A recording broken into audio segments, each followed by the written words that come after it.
Clandestinely concealed in this Hollywood classic is a prophetic prediction about the events of September 11th. Doc! I have to tell you about the future! I have to tell you about the future! Our first clue, the clock in the background secretly depicts the number 9/11, with the hour hand occupying the 9th window and the minute hand resting in the 11th window. Marty is desperately yelling, "I have to tell you about the future," while the clock says 9/11. And what is Marty trying to warn Doc about?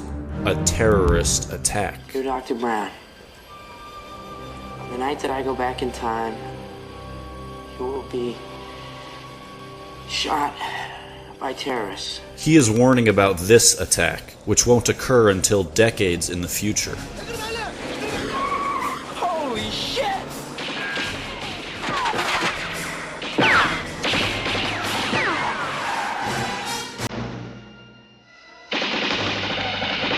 The terrorist ambush occurs here, in the parking lot of the Twin Pines Mall.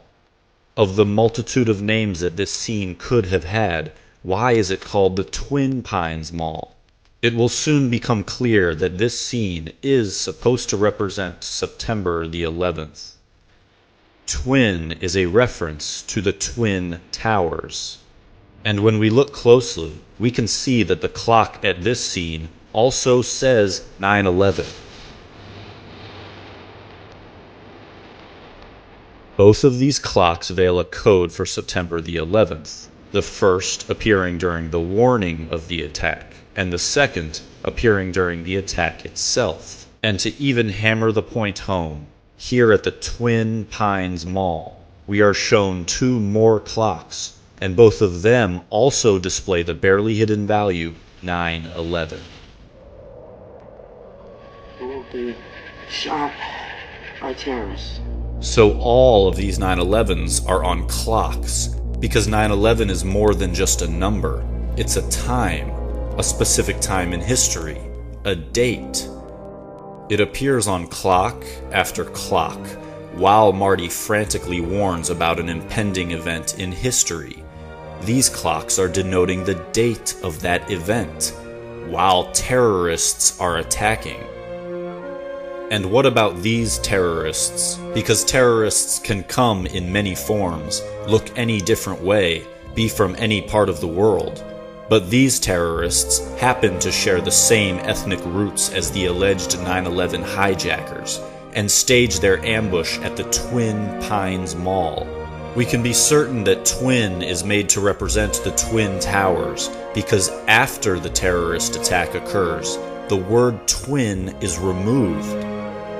Prior to the terrorist attack, there are twin monuments. After the terrorist attack, there is only one monument. There are no more twin towers, twin monuments, twin pines. They're gone. And a single monument takes their place.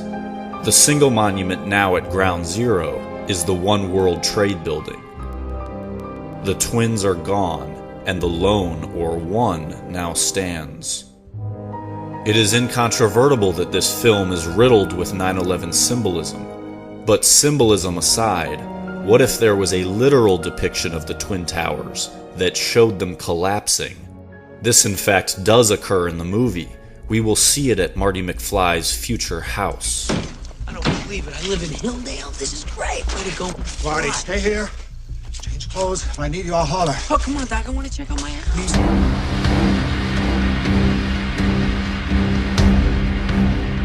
What happened to Grandpa? Oh, he threw his back out again. How's Granddad's little pumpkin? It is at this residence where we will be introduced to a scene so prophetic that it will turn our entire worldview completely upside down.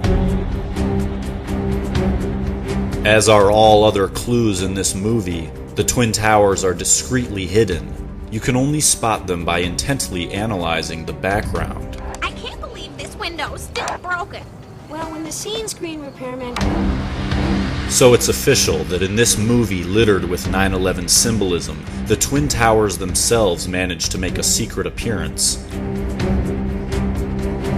And we know that the Twin Towers' presence is not an accident, because the rest of Manhattan Island also takes shape in this scene with the Statue of Liberty. Why is it here at all, and why is it hidden? Why would the director be compelled to hide a replica of Manhattan Island here in the McFly's living room? First, we should keep in mind that this movie surrounds a Middle Eastern terrorist attack with symbolic 9/11s, so the mere fact that the Twin Towers themselves also appear in this film is indescribably alarming. But it's not just their appearance that's alarming. If we alter our perspective by turning the scene upside down, we can illuminate what is being expressed. The towers are falling.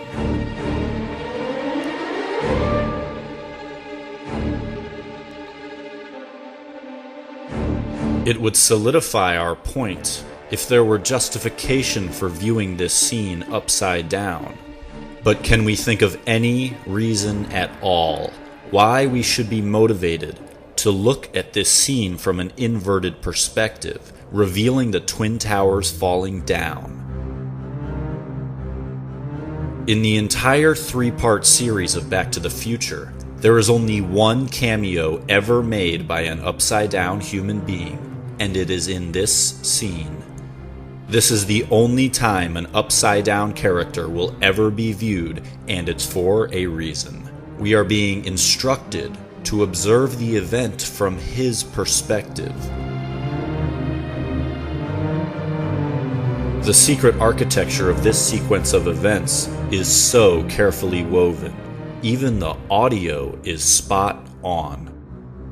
Listen to what Lorraine McFly says just as she clicks the remote to trigger the Twin Towers collapse. I can't believe this window's still broken. Broken. How obvious does this have to become? The following sequence of events is centered around Marty attempting to issue a warning about terrorist attacks. First, he tries to tell Doc about the attack. Doc, about the future. Doc won't listen. Then he tries to write Doc a letter. Dear Dr. Brown, you will be shot by terrorists. Doc tears it up. To accept the responsibility! He tries to voice it to him, In that case, I'll tell you straight out! but is interrupted. He tries to yell the warning from the top of his lungs, Doc! I have to tell you about the future! When it all fails, he continues hatching schemes to warn about the terrorist attack. Damn it, Doc, why did you have to tear up that letter? I could just go back early and warn him. The blatant, overwhelming theme here is that someone is screaming from the top of their lungs to watch out for this pending terrorist attack. I could just go back early and warn him. And finally, when Marty's last plan goes into action, he ignites an astounding pyrotechnic proclamation that unmistakably spells out the digits 911. Someone is screaming from the top of their lungs with all the creative capacity that they can muster to watch out for this future terrorist attack. On the street where we just saw 9/11 in blazing fire, the terrorists appear and go streaking by, on their way to the Twin Pines Mall, which is clad in more 9/11 warnings. 9/11, 9/11, 9/11, 9/11, 9/11, 9/11, 9/11. The film is crawling with 9/11s. But what is Back to the Future fundamentally about? It's about an individual who has foreknowledge of an amazingly unlikely event. Unfortunately, you never know when or where it's ever gonna strike. We do now.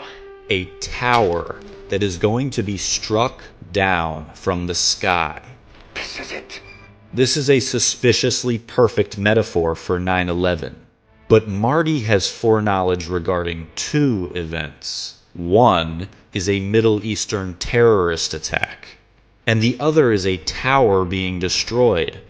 It doesn't take the greatest of artistic imaginations to superimpose his two warnings.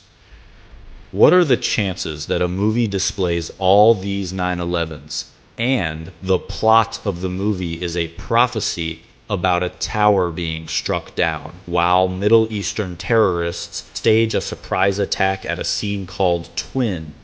And what are the chances that in that same movie, the director constructs a secret recreation of Manhattan Island that shows the Twin Towers falling?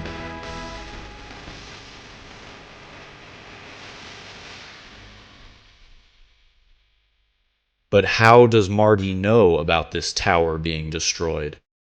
He acquires this information about when and where the strike will happen via this flyer from this woman. Take a look in the background, where you'll see the actual all-seeing eye of the Illuminati. You never know when or where it's ever gonna strike. We do now.